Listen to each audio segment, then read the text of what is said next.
Today, we're cracking open the playbook of one of the 20th century's most biting and honestly brilliant writers, H.L. Mencken. We're going to dissect exactly how he built his arguments to be so powerful, so memorable, and yeah, often so controversial. So, how do you do it? Let's dive in.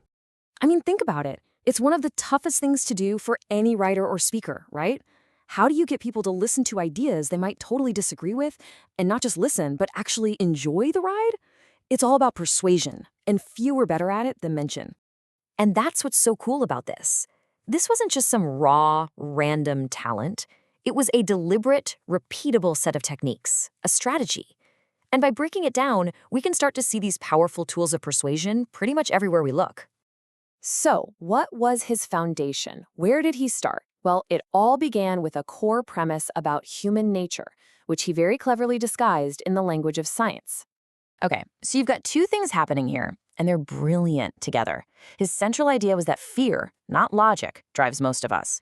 But he didn't just come out and say it. No, he adopted this clever persona. He pretended to be a scientist. He wrapped this idea in the trendy psychology of his day, citing doctors and studies to make it sound like he was just a detached, objective observer, even when he was being completely outrageous. This quote, wow, it tells you everything about his target audience. See, he wasn't trying to convince everybody. He was writing for an in-group, an educated crowd that already felt, a little bit superior. His writing was designed to flatter them, to make them feel like they were in on the secret, confirming what they already suspected about the world. All right, so with the stage set, let's look at his tools. The first, and maybe the most fundamental one, was his incredible selection of individual words. He just knew that the right word could do more heavy lifting than a whole paragraph of argument.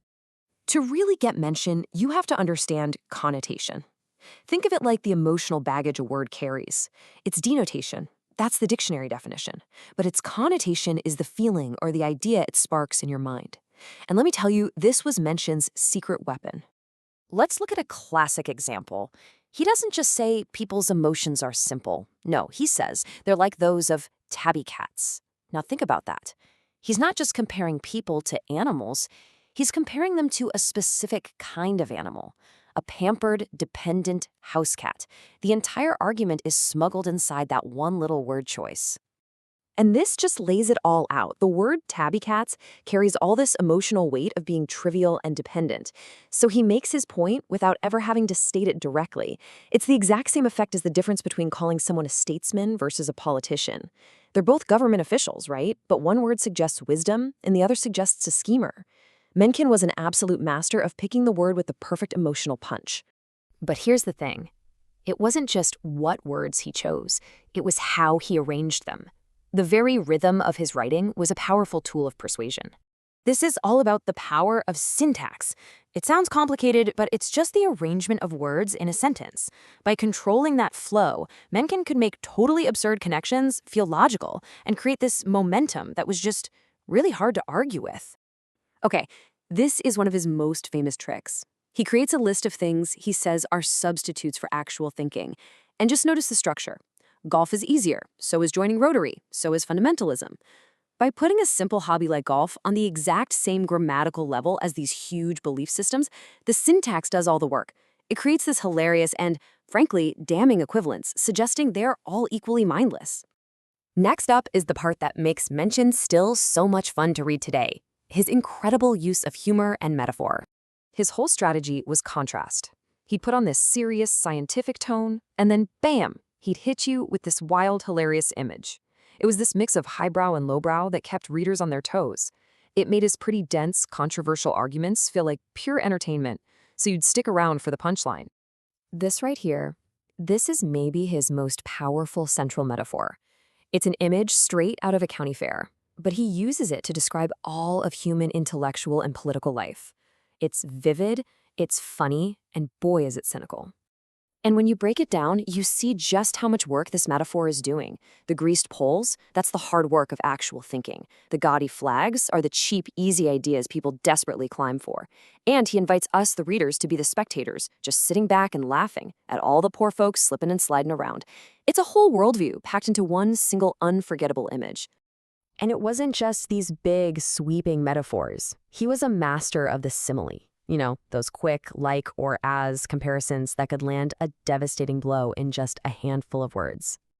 Okay, this is pure mention. The image is completely absurd, but it works on so many levels. It connects a primal biological fear, that infant startle reflex, with a very specific social fear, the hypocrisy of a supposedly moral authority figure getting caught.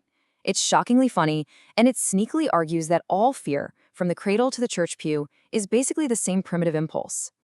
So, why does any of this matter today? Well, because these techniques are absolutely timeless. Learning to spot them is the first step toward becoming a much more critical reader and thinker. So, let's do a quick recap of the toolkit. We've seen how he weaponized connotation to let words do the arguing for him. We've seen how he used the very rhythm of his sentences to mash different ideas together. And we've seen how he used these unforgettable metaphors and jokes to make his arguments stick in your brain. And really, this is what it all boils down to. When you understand how an argument is built, you can look past the entertaining surface and critically analyze what is actually being said.